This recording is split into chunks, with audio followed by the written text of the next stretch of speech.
La Bible est composée de récits, d'événements, mais aussi de poèmes, de contes, de proverbes, de lettres.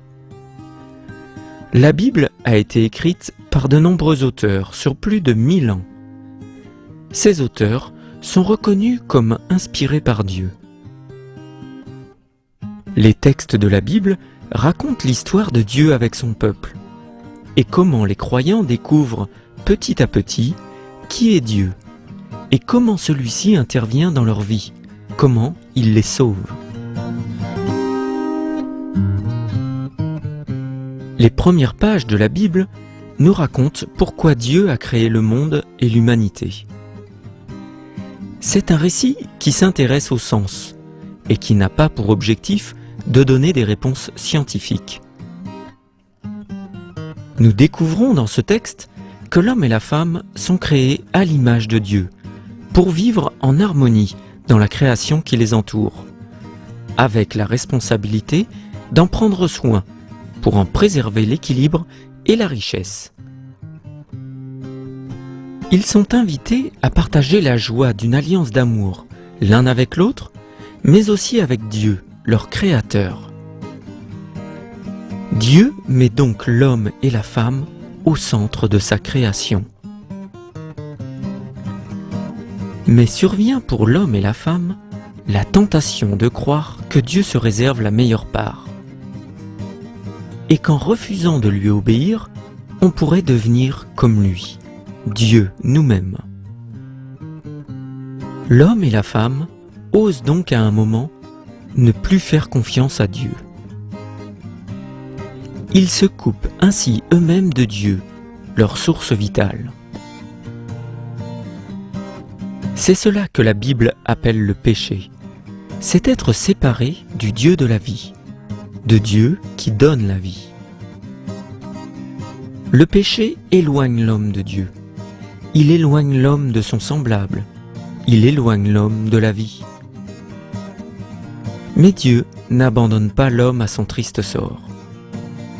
Il prend acte du nouvel état dans lequel l'homme s'est placé. Mais il ne coupe pas le dialogue. Il prend l'initiative de faire alliance avec les hommes.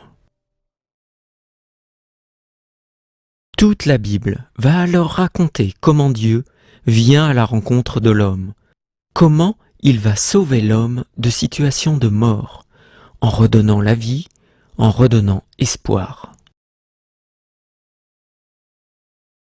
Prenons quelques extraits parmi beaucoup dans la Bible où Dieu sauve les hommes.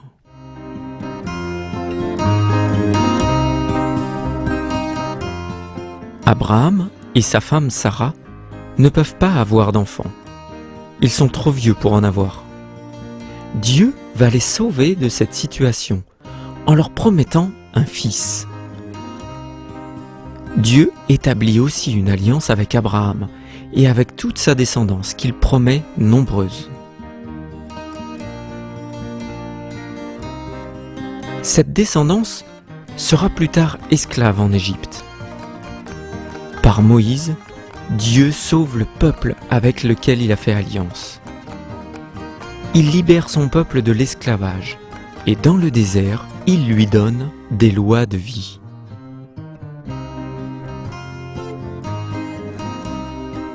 Par la suite, le peuple se détourne à nouveau de Dieu et il se retrouve confronté à des ennemis. Dieu va donner un nouveau roi au peuple pour le sauver des ennemis. C'est le roi David.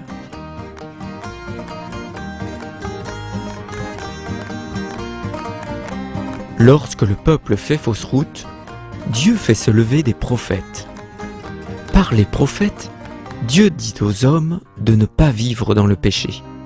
Il avertit les hommes des conséquences possibles du péché. Dieu veut sauver les hommes du mal.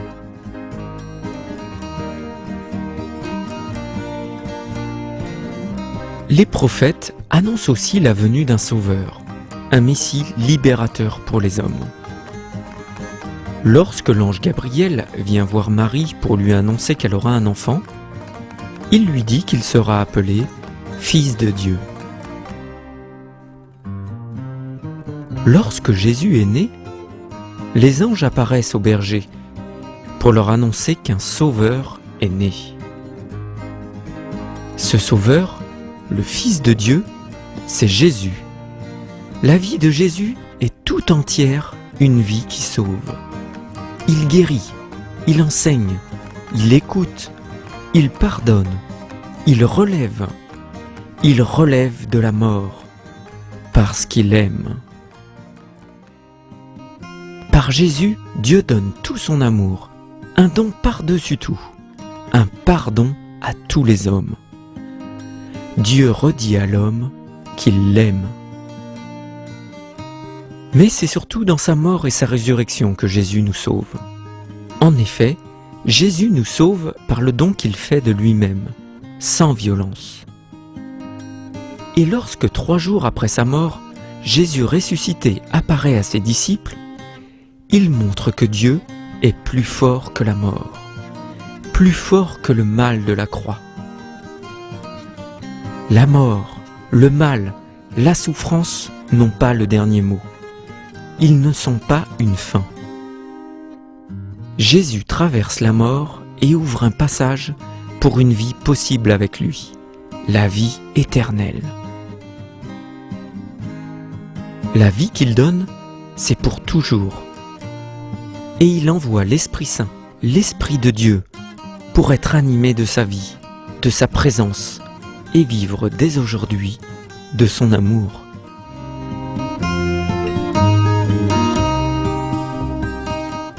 Ainsi, toute la Bible nous dit quelque chose de la vie avec Dieu et de la vie de Dieu avec nous.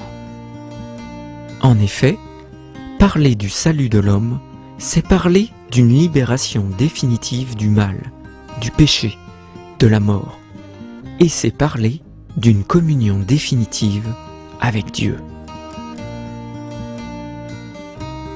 À Noël, nous ne fêtons pas seulement la naissance de Jésus. Nous fêtons Jésus présent au cœur du monde et nous l'accueillons. Nous accueillons ce don que Jésus nous fait, de nous aimer, de nous sauver.